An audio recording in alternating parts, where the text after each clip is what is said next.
ನಮಸ್ಕಾರ. ಪ್ರಜಾರಾಜ್ಯ ಕನ್ನಡ ನ್ಯೂಸ್ಗೆ ಸ್ವಾಗತ. ಮೇನ್ ಸ್ಟ್ರೀಮ್ ಬ್ಯಾಂಕರ್ಸ್ ಎಲ್ಲ ಚಿಕ್ಕ ಬಿಸ್ನೆಸ್ 10,000 20,000 ಈ ತರ ಕೊಟ್ಟು ಹೆಲ್ಪ್ ಮಾಡಿದವರು ನೀವು sir. So I just want to conclude, ಏನೇ ಕಾನೂನು ಮಾಡಿದ್ರೆ ಸರ್ ದಯವಿಟ್ಟು ನಮ್ಮನ್ನು ದೃಷ್ಟಿಯಲ್ಲಿ ಇಟ್ಕೊಂಡು ಮಾಡಿ ಅಂತ ಅಷ್ಟೇ.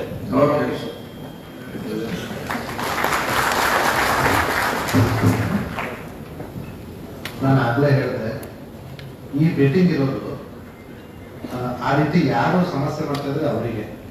ಇಲ್ಲಿ ಬಂದವರೆಲ್ಲರೂ ಮೋಸ್ಟ್ಲಿ ಒಳ್ಳೆಯವರು ಇರ್ತೀರಿ, ನಾವು ಅದ್ರ ಬಗ್ಗೆ ಎರಡು ಮಾತು ಹೇಳ್ತಾರೆ. ಆಮೇಲೆ ಇಲ್ಲಿವರೆಗೂ ಈ ಮೀಟಿಂಗು ಮುಂಚೆ ಯಾಕೆ ಆಗ್ತಾ ಇಲ್ಲ? Because there was no problem. ಈಗ ನೀರು ಇಲ್ಲಿ ತನಕ ಬಂದಾದ್ರೂ ನಡೀತೈತಿ, ಈಗ ಇಲ್ಲಿ ತನಕ ಬಂದೈತೆ. ಸೊ ಹಾಗಾಗಿ ಯಾವಾಗ ಪ್ರಾಬ್ಲಮ್ ಇರ್ತೈತೆ ಅದಕ್ಕೆ ಸೊಲ್ಯೂಷನ್ ನಾವು ಹುಡುಕಬೇಕು. ಎರಡನೇದು, we are seeing rise in the suicide of borough and harassment complaints. It is for those people. ನೀವು ಚೆನ್ನಾಗಿ ನೋಡ್ಕೊಂಡ್ರೆ we are not even, have you ever been called to police station or any officers? I am sure no. So ಹಂಗಿದ್ದಾಗ it is not about you people, it is about those people through this forum that what good practices you people are following. ನೀವೀಗ ಏನು ಒಳ್ಳೆ practices follow ಮಾಡ್ತಾ ಇದ್ದೀರಿ ಅದನ್ನ ಉಳಿದವರು follow ಮಾಡಿ. ನಮ್ಮ complaint ಬರ್ತಿರೋದು ಕೂಡ on a fraction of registered MFIs for money lenders. It is for those people, but even one person's life also is very very valuable to all of us and specifically to that family. ಹಾಗಾಗಿ ಈ ಸಮಸ್ಯೆಗೆ ನಾವು ಜೊತೆ ಕೂಡ ಪರಿಹಾರ ಕಂಡುಹಿಡಿಯಬೇಕು. ಹಂಗಂತ ಹೇಳ್ಬಿಟ್ಟು ನಾಳೆ ಸಾಲ ಕೊಡಂಗಿಲ್ಲ ಅಂತಲ್ಲ. Point is that you have chosen a business, you have chosen a business knowing that this is the law of the land. So ಅದರ ಒಳಗಡೆನೆ ನಾವು ಕೆಲಸ ಮಾಡಬೇಕು. We are not asking you to go beyond the law. I cannot and you also cannot. Aske. It is not to trouble the good ones. It is to warn the not so good ones. Sir ಮೊನ್ನೆ sir ನನ್ನ ಆಫೀಸಲ್ಲಿ ನಾನು micro finance company ಜೊತೆಗೆ ನಾನು meeting ಮಾಡಿದ್ದೀನಿ. ಆ ಟೈಮಲ್ಲಿ ಕೂಡ ನಾನು ಒಂದು ಸಂದೇಶ ಅವರಿಗೆ ನಾನು ಕೊಟ್ಟಿದ್ದೀನಿ. ಈ ಟೈಮ್ ಕೂಡ ನಾನು ಇನ್ನೊಂದು ನಾನು ಹೇಳ್ತೀನಿ. ಸೊ ಈಗ ಇದೆಲ್ಲ MLM ಈಗ ಸರಿಗೆ ಬೆಳಗಾವಿ ಡಿಸ್ಟ್ರಿಕ್ಟ್ ಬೆಳಗಾವಿ ಸಿಟಿದಲ್ಲಿ ಯಾವ ತರ ಚೀಟಿಂಗ್ ಆಗ್ತಾ ಇದೆ ಅದು ಎಲ್ಲ MLM ಇದೆ, ಇದು ಎಲ್ಲ ಫ್ರಾಡ್ ಇದೆ.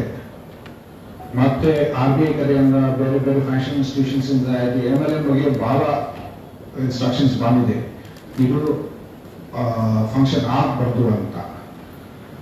ಈಗ ನಮ್ಮಲ್ಲಿ ಸರ್ ನಮ್ಮ ತನಿಖೆ ಪ್ರಕಾರ ಕರ್ನಾಟಕದಲ್ಲಿ 2011 ಇಂದ ಒಂದು ಗ್ರೂಪ್ ಒಂದು ಸೊಸೈಟಿ ಅದು ಕ್ರಿಯೇಟ್ ಆಗಿ ಆವಾಗ ಏನಾಗಿ MLM ಬಿಸ್ನೆಸ್ ಶುರು ಮಾಡಿದ್ದಾರೆ.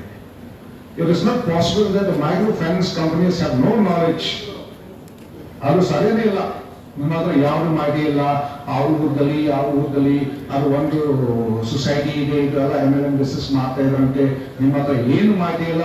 I don't believe that.